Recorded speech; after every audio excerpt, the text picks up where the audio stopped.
Louisiana has the second lowest average credit score in the U.S., averaging a score of 690, according to a new study. But while 690 is hardly a low credit score, it is significantly lower than the overall U.S. average. So joining me right now to educate you on some ways to improve it is a contributing analyst at the Motley Fool, Matthew Frankel.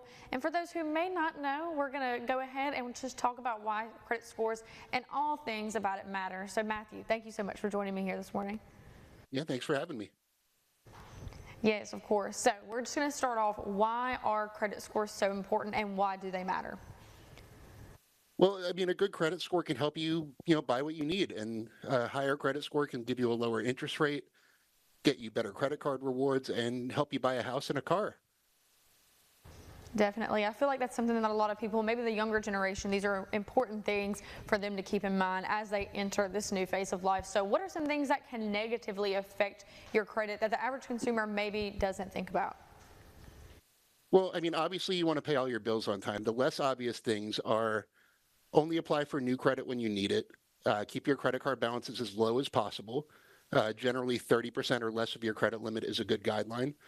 And use your credit, but use it responsibly is really the one that people don't think of. Even if you maintain a zero balance all the time, it could be a negative factor. Use your credit card once a month to buy lunch or something like that. That could really help. Definitely. Very important things to keep in mind. So what are some other key findings within you guys' report? Well, credit scores differ tremendously by state. That was one of the biggest things. They range from a low of 680 to a high of 742. The national average is about a 715 FICO score, which is well in the range of what we would consider good. But the geographical differences are pretty surprising. Awesome. Yeah. So the big question that I'm sure lots of people are wondering about, what are some ways, and I know we already talked about it, but what are some more ways that people can improve their credit score? Yeah, so there are some really good ways to do that. So, I mean, the obvious advice is to pay all your bills on time every month, no matter what. That's easier said than done. So one thing I like to advise clients is to prioritize building up an emergency fund. So that way, if you lose your job, or, you have an income disruption, you have unexpected expenses, you could still pay your bills and it won't crush your credit score by, missing a credit card payment or something like that. Work with your lenders if you're having trouble. You'd be surprised at how willing some lenders are to work with you if you're struggling. And also just keep your credit cards low. Prioritize credit card repayment over installment loans like your auto loan and things like that. It generally helps to pay down your credit cards faster as opposed to paying down installment debt faster, at least in terms of credit scoring.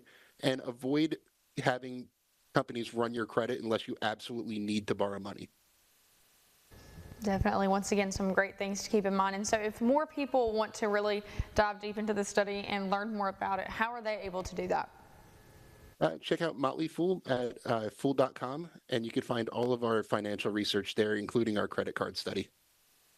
All right. Well, Matthew, thank you so much for joining me here this morning. Once again, lots of important things that a lot of people maybe don't think about and need to keep in mind. So thank you so much.